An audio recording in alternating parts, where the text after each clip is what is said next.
짧지만 강력한 그 한 번의 순종으로 인해서 평생도록 복을 받은 사람입니다. 그의 인생은 하나님이 책임져 주셨기 때문에 계속하여 형통하고 복된 삶을 살았습니다. 죽을 고비를 넘었어요. 죽을 고비를 넘고 이 사람은 어떤 사람이 되냐면 모든 것을 초월한 사람이 되었습니다. 마치 이분은 어떤 분이냐면 잔잔한 호수를 연상케 하는 그런 인물입니다. 어떤 스펙타클한 그런 인생을 산 분도 아니었어요. 특별한 어떤 사건 사고도 일으킨 분이 아니었어요. 이분은 굉장히 조용한, 그러면서도 평탄하면서도 축복된 삶을 살았던 분입니다. 바로 이분이 누굴까요? 네, 예, 이삭 사진 한번 올려주세요. 이삭입니다. 자, 신학교 동기 중에 어떤 친구가 있었냐면 이삭이라는 친구가 있었어요. 그래서 부를 때 어떻게 불러요? 사가 이렇게 불러요. 너 얼굴이 왜 이렇게 사갔니? 바로 이삭입니다. 이삭이라는 뜻은 뭐냐면 웃음이라는 뜻입니다. 그래서 모두에게 뭘 줬냐면 이삭은 기쁨을 주는 사람이었습니다. 이삭의 생애 가운데 오늘은 주목할 점을 오늘 두 가지만 나누도록 하겠습니다. 그는 평생에 많은 노력을 하지 않았음에도 불구하고 엄청난 복을 받은 사람입니다. 그가 왜 이렇게 평생토록 엄청난 축복을 받은 사람이 되었는지 오늘 말씀을 살피면서, 말씀을 보면서 여러분 모두도 노력은 조금 하고 좀 복을 많이, 유행을 바라는 건 아니지만 그래도 효율적으로 우리는 살아야 되잖아요. 그렇게 하나님의 복을 받는 하나님의 사람들 되시기를 예수님의 이름으로 축복합니다. 아멘. 말씀을 들어가도록 하겠습니다. 첫 번째, 이삭을 통해서 배울 점입니다.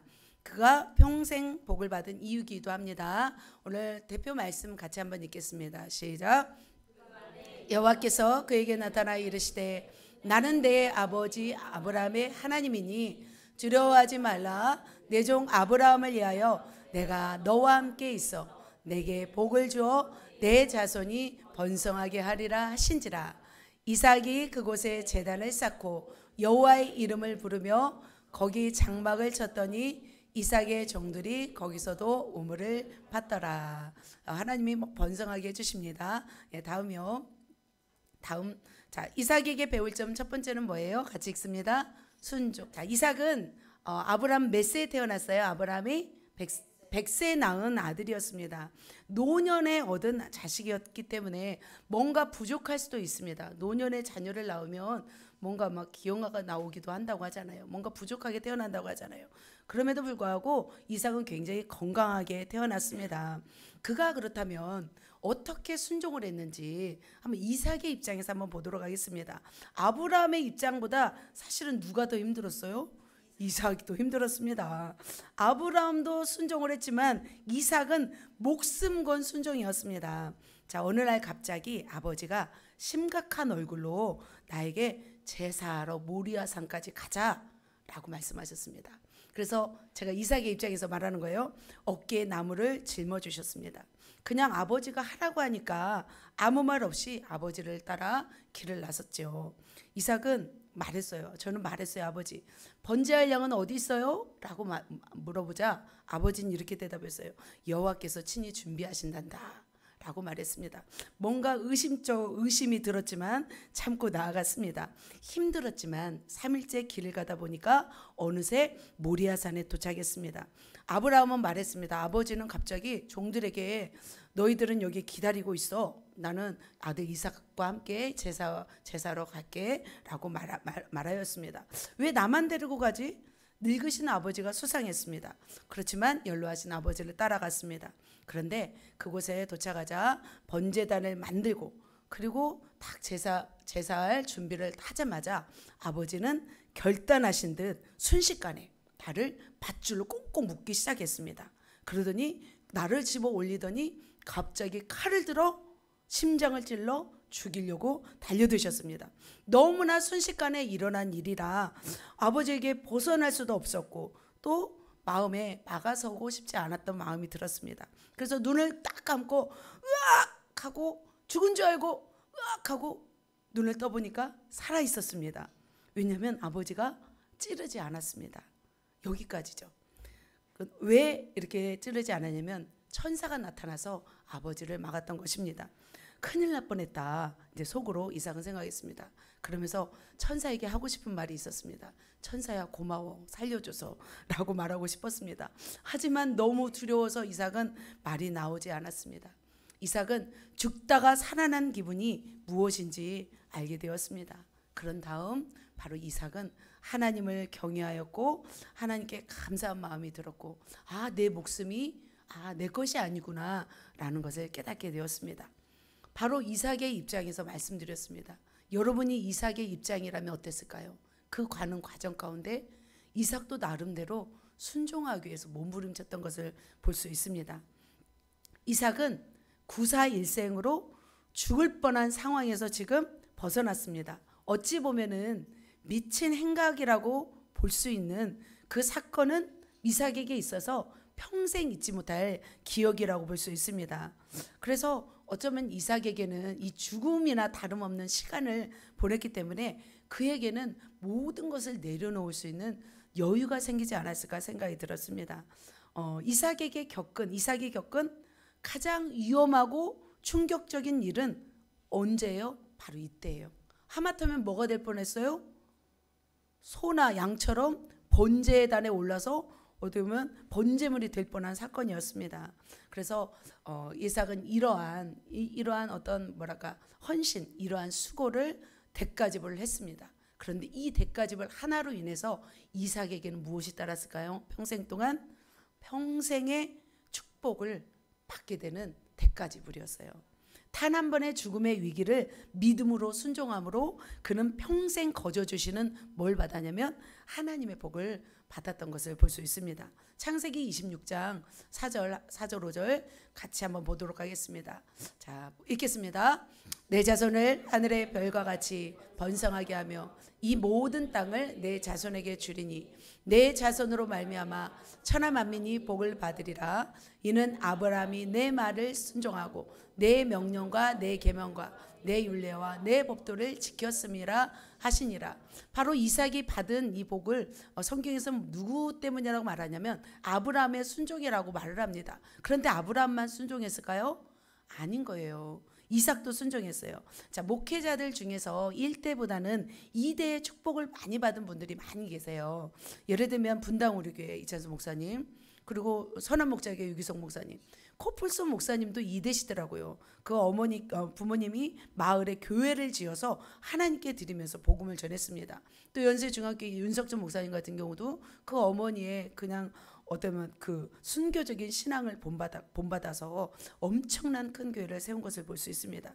그러니까 부모님께서 정말 대단한 헌신을 하신 분들의 자녀들은 정말 하나님이 놀라운 축복을 주시는 것을 볼 수 있습니다. 그런데 1대 열심히 했을지라도 2대에서 열심히 안 하면 복을 받을까요? 안 받을까요? 복을 받지 않아요. 그런데 이삭 같은 경우는 아버지 아브라함도 어떻게 해요? 정말 순종을 했다면 이삭도 죽음을 내는 목숨을 거는 그런 순종을 하신 것을 볼 수 있습니다.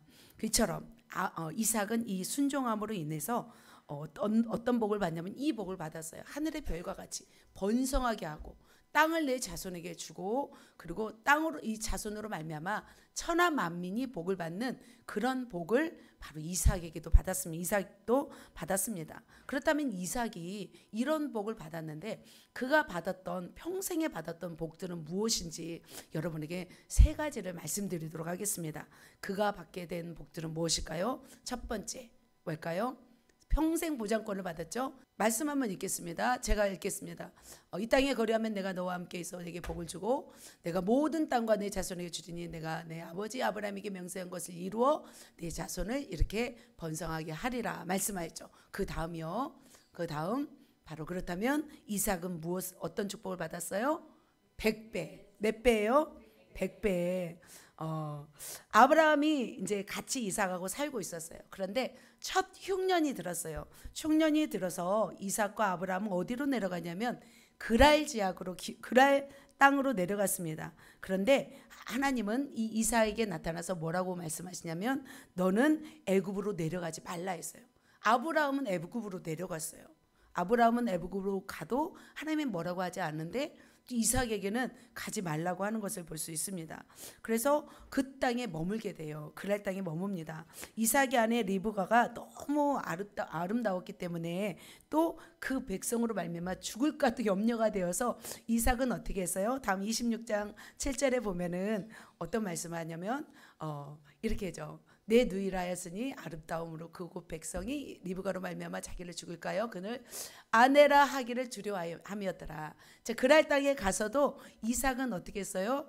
리브가에게 아내라고 하지 않았어요. 누이라고. 사실은 리브가는 조카예요, 조카. 그러자 어떤 일이 있어요? 자, 어느 날이었어요. 그 다음 장 보면은 8절 9절에 보면은 어느 날 이삭이 그 아내 리브가를 껴안은 것을, 그러니까 사랑하는 것을 들켜버렸어요.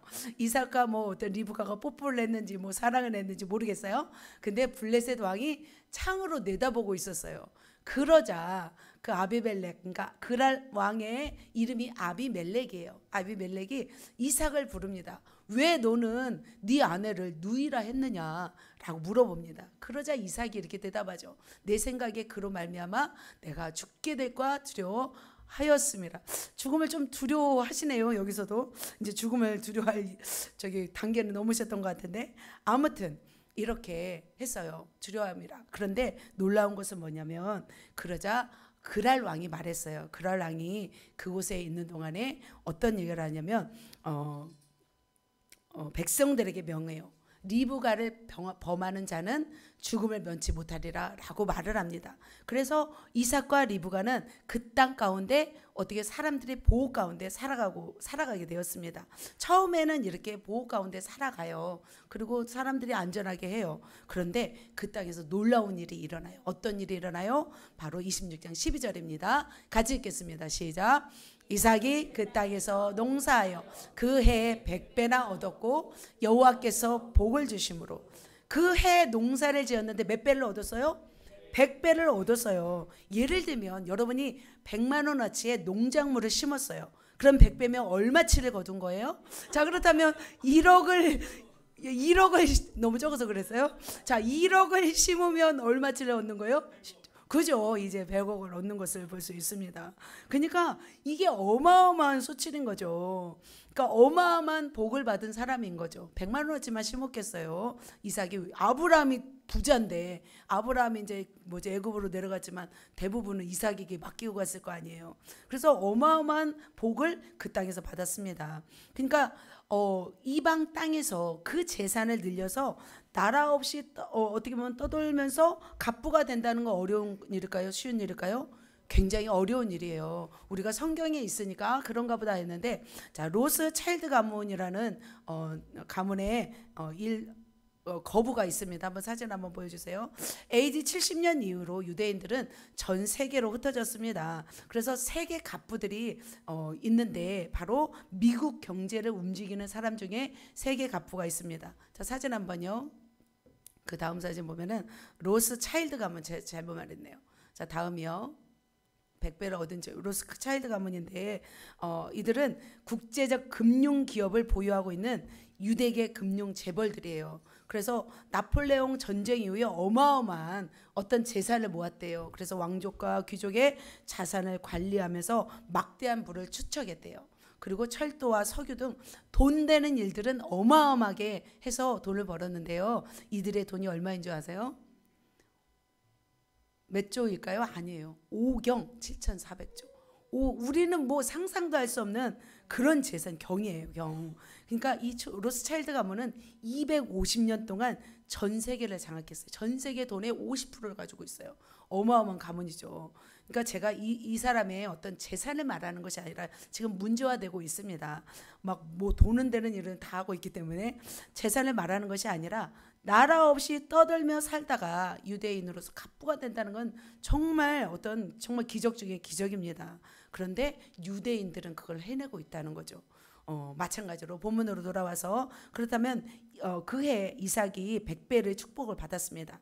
하나님이 축복하지 않으면 하나님 어떻게 해요? 그 땅에 아무리 열심히 해도 그 땅이 축복받지 못하는 걸 곡식이 자라나지 않아요. 저는 농사를 지으면서 뭘 봤냐면 하나님이 돕지 않으면 할 수 없구나, 아무것도 할 수 없구나라는 것을 보게 되었습니다.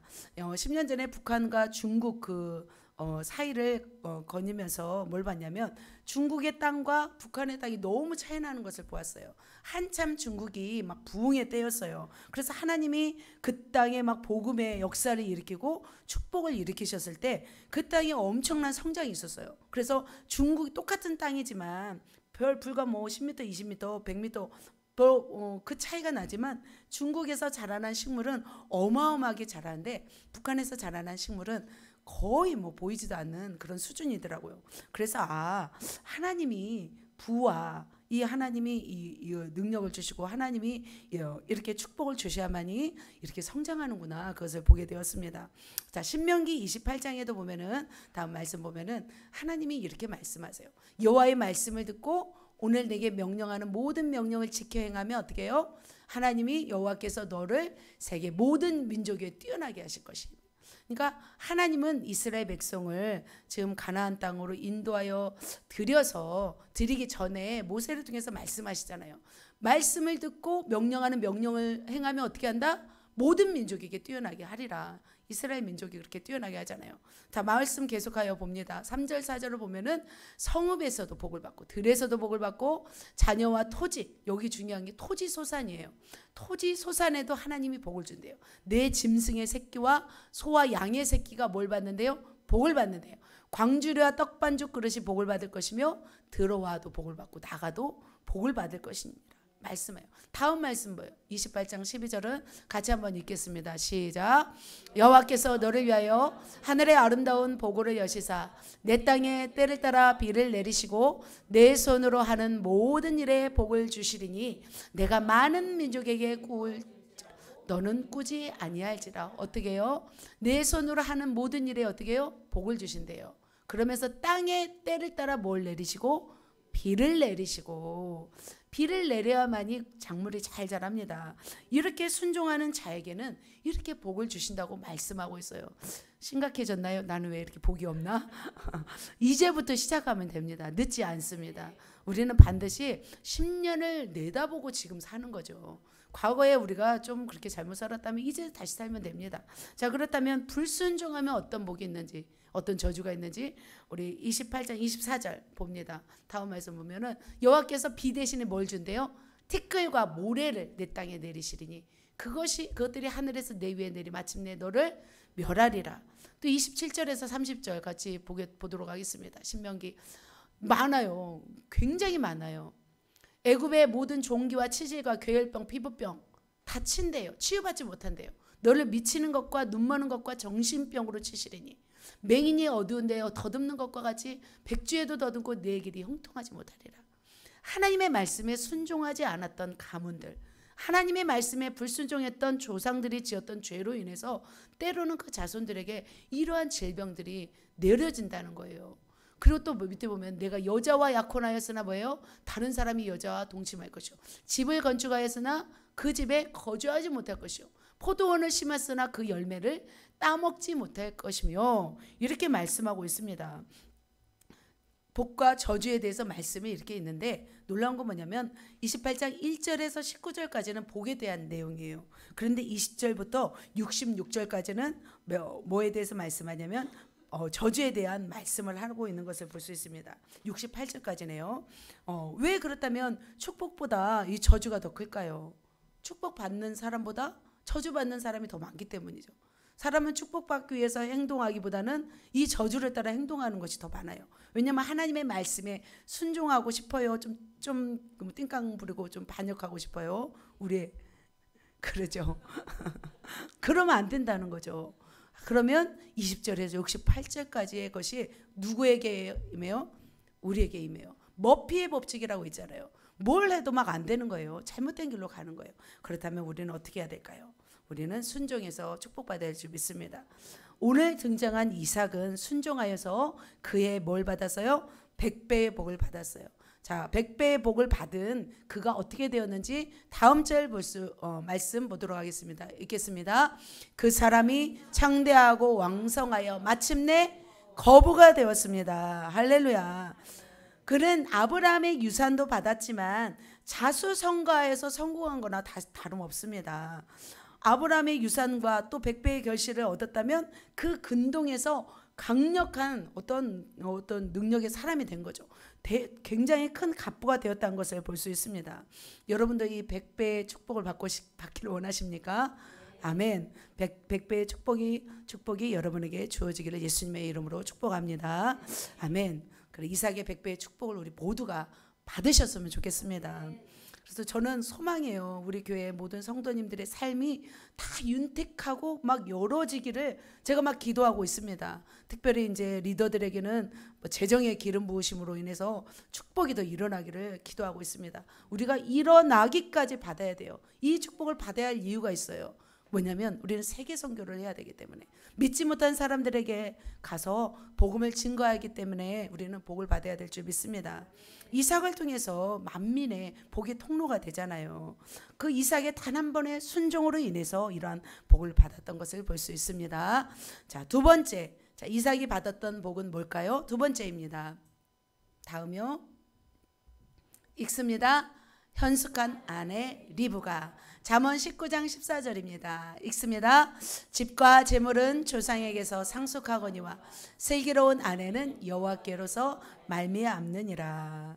좋은 아내를 얻는 것은 엄청난 큰 복입니다. 다투는 아내와 사는 것이 복일까요? 다투는 아내와 사는 것은 굉장히 고통입니다. 다음 말씀 보면은 19장 13절 보세요. 미련한 아들은 그 아비의 재앙이요 다투는 아내는 이에 떨어지는 물방울이니라. 다음 말씀이요.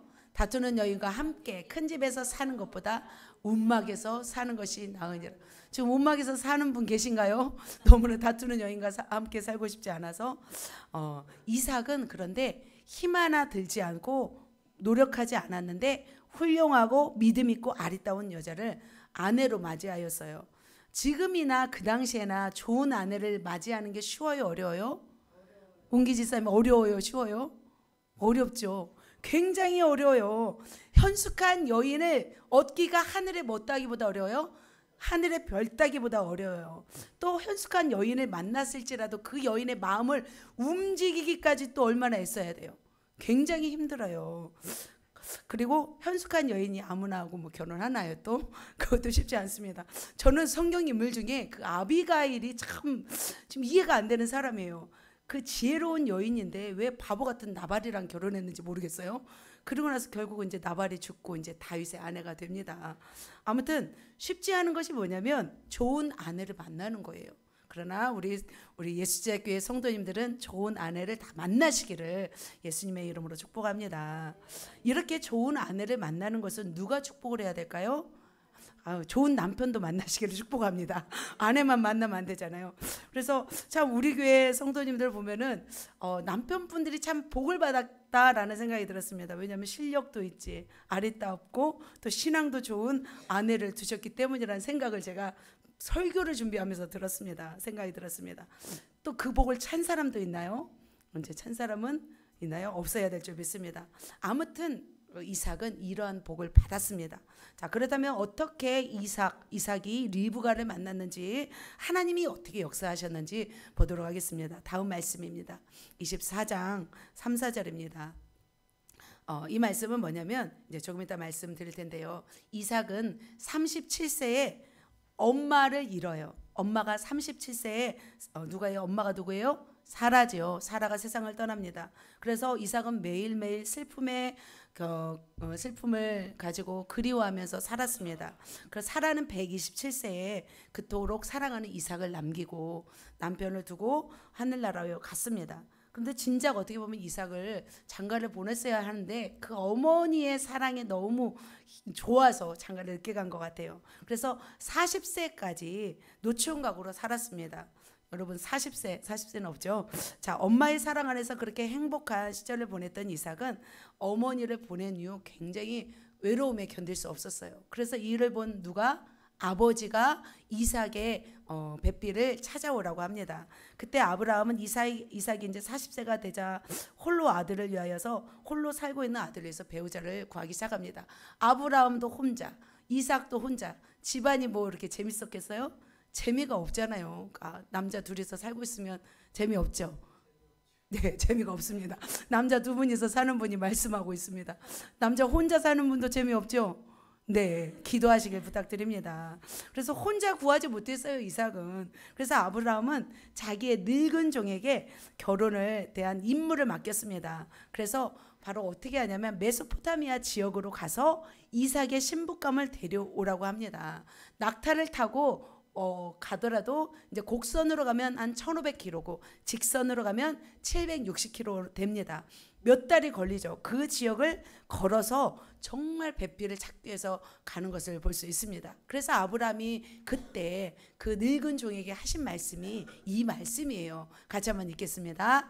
내가 너에게 하늘의 하나님 땅의 하나님이신 여호와를 가리켜 맹세하게 하노니 너는 내가 거주하는 이 지방 가나안 족속의 딸들 중에서 내 아들을 위하여 아내를 택하지 말고 내 고향 내 족속에게로 가서 내 아들 이삭을 위하여 아내를 택하라.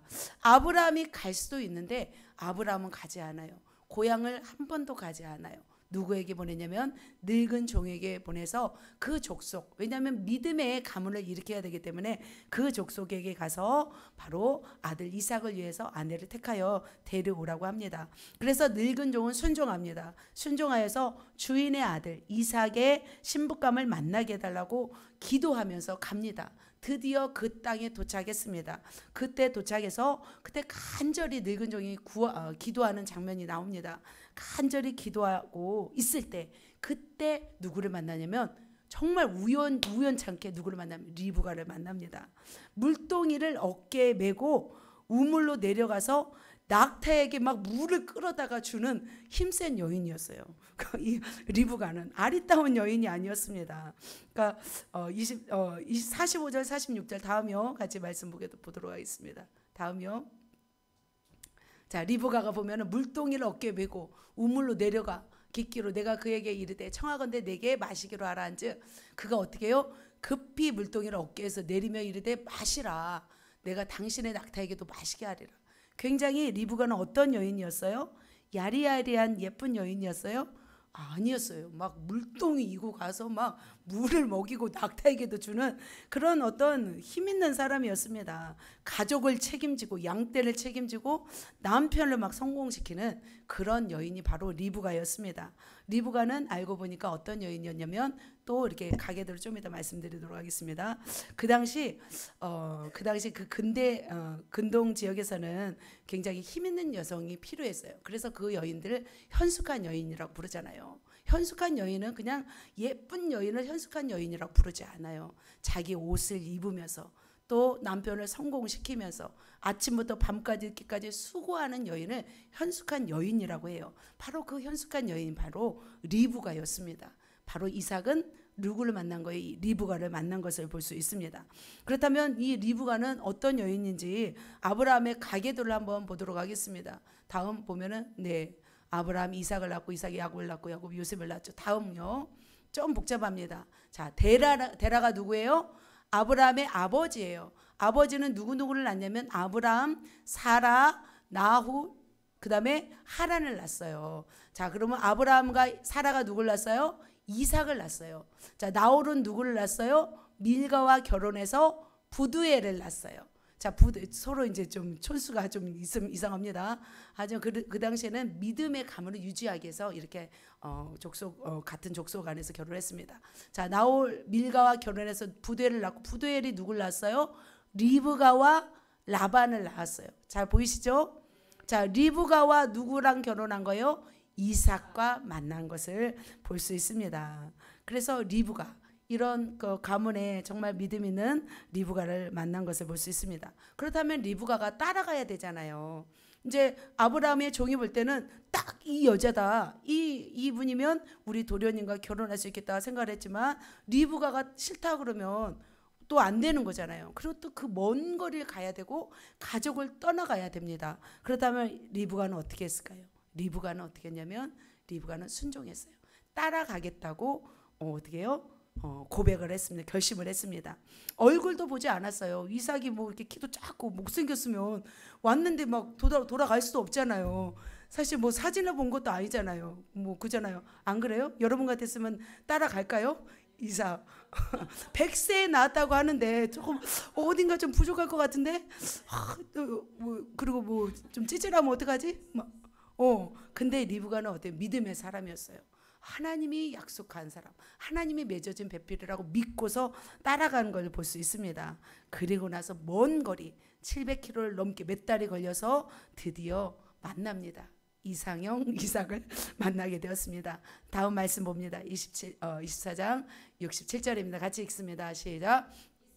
리브가를 인도하여 그의 어머니 사라의 장막으로 드리고 그를 맞이하여 아내를 삼고 사랑하였으니 이삭이 그의 어머니를 장례한 후에 위로를 얻었더라.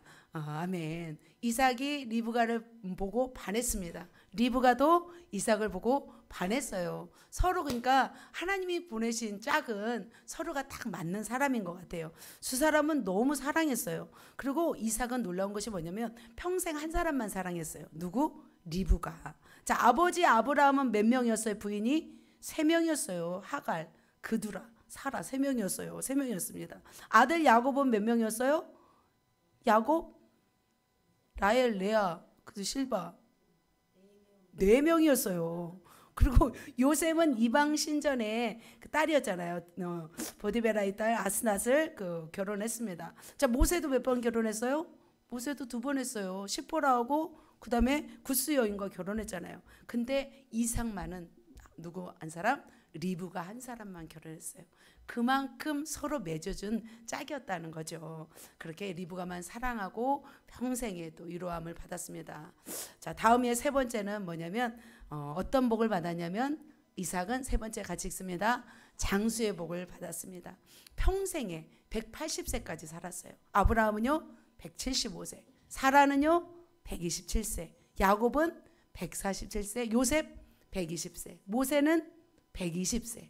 그러니까 뭐 이제 노아의 홍수 이후로 급격하게 수명이 줄었지만 그 중에서도 이삭이 제일 어떻게 해요? 제일 오래 살았어요. 이삭이 180 죽을 때 아들 야곱이 120살이에요. 120살. 여러분 생각해 보면 그러니까 아버지나 아들이나 뭐 죽을 때가 비슷한 거죠. 그만큼 이삭은 어떤 복을 받았어요? 장수의 복을 받은 줄 믿습니다. 사랑하는 성도 여러분, 3가지를 다 받으시길 예수님의 이름으로 축복합니다. 정리해 보도록 하겠습니다. 하나님과 아브라함에게 하나님과 또 아브라함에게 단 한 번 순종한 사람이 누구예요? 이삭이에요. 그 한 번 순종함으로 인해서 그는 평생 보장을 받았어요. 평생 복을 받았습니다.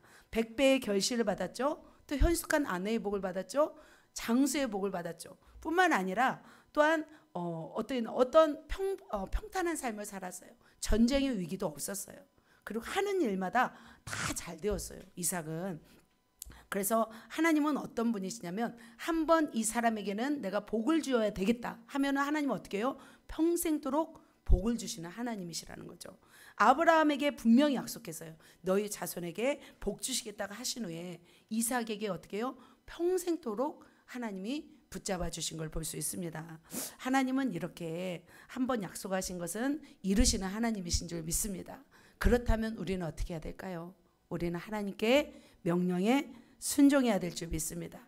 단 한 번의 순종으로도 평생을 받을 평생 상품권을 받으시기를 예수님의 이름으로 축복합니다. 아멘. 자, 2번째 이삭에게 배울 점 2번째 같이 읽습니다. 온유. 자, 첫 번째는 순종이었고요. 2번째는 온유입니다. 자, 이삭이 그랄 땅에 오셨죠. 그랄 땅에 와서 농사를 지었습니다. 그런데 농사를 짓고 몇 배의 수출? 100배의 수출을 받았습니다. 이삭은 그 근동에서 가장 큰 부자가 되었어요. 재산도 늘어났고 남녀 종들도 늘어났습니다. 그런데 블레셋 사람들이 이삭을 어떻게 하기 시작했냐면 시기하기 시작했어요. 왜냐하면 그 전에는 이제 그랄 왕이 와서 이불가에 건들면 안 된다라고 이렇게 보호해 줬어요. 그런데 갑자기 이삭이 어떻게 되니까 세력이 커지니까 부자가 되니까 그것을 시기하기 시작했고 난폭한 세상 사람들이 되어버렸습니다. 그래서 아브라함이 파놓은 우물이 있었어요. 그 우물들을 흙으로 메워버려요. 나날이 강성해지고 있어요. 이삭은. 그러자 은근히 어떻게 하냐면 위협적으로 느껴졌기 때문에 막아 서버린 거죠. 그리고 그럼에도 불구하고 이삭은 또 다른 물줄기를 찾아냅니다. 계곡에서 우물을 파다가 뭘 발견했냐면 물줄기를 발견합니다. 그 당시 그 지역에 있어서 우물은 굉장히 소중한 재산이었어요. 얼마큼 소중한 재산이었냐면 그 지역의 비가 200mm가 오지 않아요. 1년 강수량이. 그러니까 사람이 정착할 수 없는 곳이었어요. 그래서 그곳에서 살 수 있는 비결은 무엇이냐면 우물이었어요. 우물이 있어야만이 그곳에서 살 수 있는 어떤 생존의 역할을 했던 곳이죠. 그런데 우물을 파는 것이 쉬울까요? 어려울까요? 어려워요. 그 땅이 다 메말랐잖아요. 그러면 지하 깊숙한 무엇을 뚫어 올려야 돼요? 지하수를 뚫어 올려야 돼요. 지하수를 뚫으려면 80에서 100m까지 들어가야 돼요. 그런데 중기 청동기 시대에 그 시대에는 쉽지 않았습니다. 같이 한번 사진 보세요. 사진 다음이요. 보면 이게 우물이죠. 다음이요. 네, 얕은 우물이 있고 깊은 우물이 있습니다. 다음이요.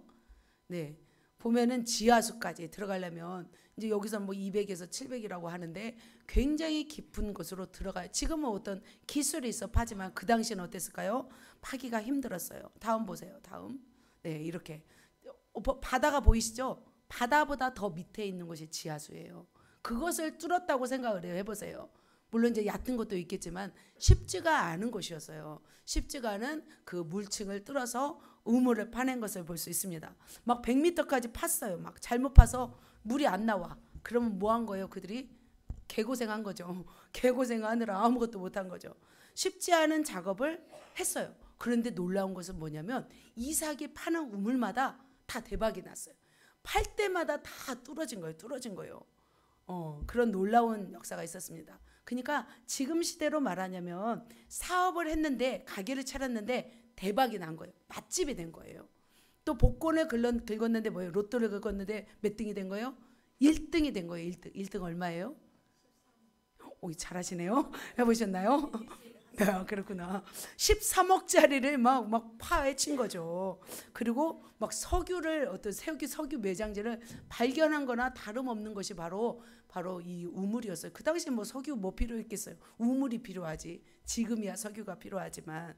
그런데 이 그랄의 목자들이 어떻게 잔인했냐면 이제 샘이 터지자마자 그것을 빼앗아 버려요. 자기 거라고. 그리고 우물을 메워버려요. 화가 나요, 안 나요? 100m 파가지고 우물을 겨우 살려놨는데 아브라함 우물도 지금 다 메워버리고 자기 보고 어떡하라는 거예요? 여기서 떠나라고 하는 거죠. 살지 말라고 하는 거죠. 그런데 바로 이삭은 어떤 태도를 했을까요? 이삭은 무엇으로 승부했을까요? 온유함으로 승부한 것을 볼 수 있습니다. 말씀 읽겠습니다. 창세기 26장 20절입니다. 같이 읽습니다. 시작.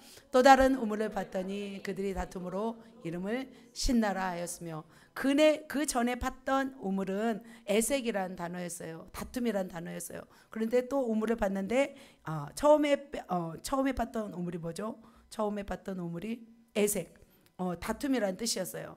양보해 버립니다. 싸우지 않아요. 허세를 부린 것이 아니었어요. 그리고 어떻게요? 다시 다른 우물을 팠어요. 그 이름을 뭐라고요? 신나라고 한 것을 볼 수 있습니다. 그러니까 시비를 걸었어요. 그랄 목자들이 시비를 걸고 이 우물을 뺏어가는 거예요. 재산을 뺏어가는 거나 다름없습니다. 그러자 또 이삭은 어떻게 했을까요? 온유함으로 또 승부합니다. 또 양보합니다. 다음 말씀입니다. 다음 말씀이면 네. 여기까지죠. 목자들이 적대적 감정으로 해서 계속 시비를 걸고 다른 장소로 옮기니까 또 찾아오는 거죠. 거기서 한 번 더 우물을 봤습니다. 르호봇이라는 우물인데 거기서 물이 막 콸콸콸 솟아 올라오는 거예요. 그런데 와서 또 시비를 걸어요. 시비를 걸고 그 우물을 뺏어버려요. 그러자 이삭은 거기서부터 어떻게 해요? 이삭이 거기서부터 부엘세바로 올라갔더니 이제는 그 장소를 이동해 버려요. 지금 어디에 살고 있었어요? 그랄 땅에 살고 있었어요. 그랄에서 떠나서 이제는 부엘세바로 올라간 것을 볼 수 있습니다. 그래 너네 잘 먹고 잘 살아라 한 거죠. 그리고 나서 부엘세바로 올라갔습니다. 그리고 부엘세바로 올라가서 그곳에서 여호와의 이름을 부르고 장막을 치고 우물을 팠습니다. 그리고 모든 것을 잊고서 거기서 이삭은 이제 살아가는 것을 볼 수 있습니다. 이렇게 이삭은 이렇게 이동을 했는데 말씀드렸잖아요. 우물을 판다는 것이 얼마나 힘든 일인지. 그런데 그곳에서 세 번이나 대박이 난 사건들을 발견. 그러니까 13억 30억을 놓고 간 거예요, 이삭은. 왜냐하면 그 마음 가운데 다투고 싶지 않았어요. 마음이 온유했어요. 그냥 빼앗아 가도 그에 대해서 미련을 두지 않았던 사람이었습니다. 싸우지 않았어요. 이삭은 그냥 줘버리고 말아요. 여러분도 줘버리고 말겠습니까? 아멘 하시네요. 네. 바로 함께하는 사람은 이렇게 뭐랄까 계속해서 줘버리고 나도 하나님이 또 부어주세요. 그런 것을 볼 수 있습니다. 여러분 이삭과 같습니까? 이삭과 같은 사람을 본 적이 있습니까? 이삭 어떠십니까? 이삭이 마음에 드십니까? 아멘. 저는 그래요. 조금 이렇게 빼앗기고 싶지 않은 마음이 사실은 있는 사람인데, 저는 이삭의 이런 모습을 보면서 나누는 것이 얼마나 기쁜가. 아니면 그냥 내 것을 움켜쥐려고 하는 것이 결코 옳은 것만은 아니구나라는 생각이 들었습니다. 양보해버리고 줘버리는 사람은 여유가 있는 사람인 것 같아요. 하나님은 우리가 꼭꼭 움켜쥐고 사는 인생이 아니라 나누는 사람을 원하시는 것 같습니다. 그런데 지금 이삭은 어땠어요? 강제로 빼앗김을 당한 것이잖아요. 그럼에도 불구하고 그 사람하고 싸웠어요? 안 싸웠어요? 안 싸웠어요. 그냥 줘버렸어요. 바로 이삭은 어떤 성품을 가졌기 때문이냐면 온유한 성품을 가졌기 때문입니다. 온유한 사람은 내면이 평화로운 사람이에요. 그래서 화를 내도 마음에 분이 나지 않는 거예요. 화를 막 무섭게 돼요. 근데 마음에 분이 안 일어나요. 그 바로 온유한 사람입니다. 온유한 사람은 다른 사람들을 평안하게 해요. 온유한 사람은 모든 사람과 화평의 관계를 유지하는 것을 볼 수 있습니다. 겉의 모습은 막 불같아도 마음이 깊이 온유한 사람이 있습니다. 온유한 사람은 바로 이렇게 자신의 유익을 구하지 않고, 그리고 그것을 애써 막 힘들게 다시 찾으려고 하지 않는 모습을 볼 수 있습니다. 여러분 이삭과 같이 되시기를 예수님의 이름으로 축복합니다. 예전에 저 10여 년 전에 어떤 분이 저에게 예언을 해주신 적이 있습니다. 그분의 예언이 굉장히 정확하다는 그런 평이 자자했습니다. 그분이 저에게 예언하시고 어떤 예언을 했냐면, 저는 온유함의 축복을 받을 것인데 천국의 땅을 받을 것이고 이 땅에서도 땅을 선물로 받을 것이라고 말씀하셨습니다. 저는 그 예언을 뭘로 받았냐면 믿음으로 받았어요. 저는 믿음으로 받아서 저는 땅을 받을 것을 믿고 있습니다. 아멘. 그런가요? 사촌이 땅을 사면 배가 아프시던데 제가 땅을 받는다고 기분이 나쁘신가요? 그렇지는 않죠. 저는 그래서 누가 땅 준다고 하면 어떻게 할 거냐면 기쁘게 받을 거예요. 왜냐하면 뭘 성취해야 되니까? 예언을 성취해야 되니까. 저는 그 땅을 받으면 채소나 과일을 심지 않고 그곳에 이제 교회를 세워서 그렇게 영혼을 살리고 싶습니다. 본문으로 돌아가겠습니다. 그렇다면 이렇게 그 온유함으로 대적하는 자들을 그냥 떠나서 그냥 왔잖아요. 그 어떻게 되었는지 보도록 하겠습니다. 온유함의 결과 전세 역전입니다. 같이 말씀 한번 읽겠습니다. 시작. 아브라함이 아비멜렉이 그 친구 아우삿과 군대 장관 비골과 더불어 그랄에서부터 이삭에게로 온지라. 참 아브라함 설교 때는 막 스펙타클하니까 막 재미가 있지만 이삭은 좀 어때요? 느낌이 부드럽죠. 부드럽지만 또 이렇게 해 나가는 것을 볼 수 있습니다. 누가 찾아와요? 아비멜렉. 그랄 왕이 누구에게 찾아와요? 이삭에게 찾아와 옵니다. 그런데 이삭이 여기서 화를 한번 내요. 크게 화를 내는데 화가 그렇게 무섭지는 않더라고요. 다음 말씀 한번 보세요. 다음. 네. 다음 말씀. 예, 여기 안 적혔네요. 이삭이 화를 내는데 너희가 나를 미워하여 나를 떠나게 해놓고 왜 나를 찾아왔냐라고 이제 27절에 말씀하고 있습니다. 왜 나 미워해서 쫓아내더니 왜 나 찾아왔니? 라는 뜻이죠. 그러니까 온유한 이삭이 이제 한번 화를 내는 것을 볼 수 있습니다. 그렇다면 왕이 왜 왔을까요? 왕이 왜 이삭을 찾아왔을까요? 바로 이것입니다. 바로 그랄 왕은 여호와께서 이삭과 함께 하신 것을 보았어요. 그렇게 우물을 파고 빼앗아도 계속해서 우물이 터져 나오는 것을 보고 그랄 왕이 놀랬던 거예요. 그러면서 이렇게 말하죠. 같이 노란 글씨만 읽겠습니다. 여호와께서 너와 함께 계심을 우리가 분명히 보았으므로 이제 너는 여호와께 복을 받은 자니라. 그러면서 중간에 뭘 맺자고 그래요? 맹세하여 너와 계약을 맺자고 하는 거예요. 그러면서 그 다음 주에 너는 우리를 해하지 말라. 사실 뭐 이삭이 뭐 해할 수 있는 뭐 마음이에요? 아닌데도 불구하고 이 그랄 왕은 이삭이 뭐예요? 이삭과 함께 하신 하나님이 두려웠던 거예요. 무섭게 했던 거예요. 아무리 온유해도 하나님이 함께 하시면 그 사람을 건드려요? 못 건드려요? 못 건드는 것을 볼 수 있습니다. 자, 이렇게 우물이 솟아나는 모습을 보면서 하나님을 두려워했던 것을 볼 수 있습니다. 그래서 하나님이 함께 하시는 사람을 건들면 돼요? 안 돼요? 안 돼요. 그래서 이 일이 막 형통하게 풀리는 행보를 보면서 불편한 관계를 맺기보다는 뭘 맺자?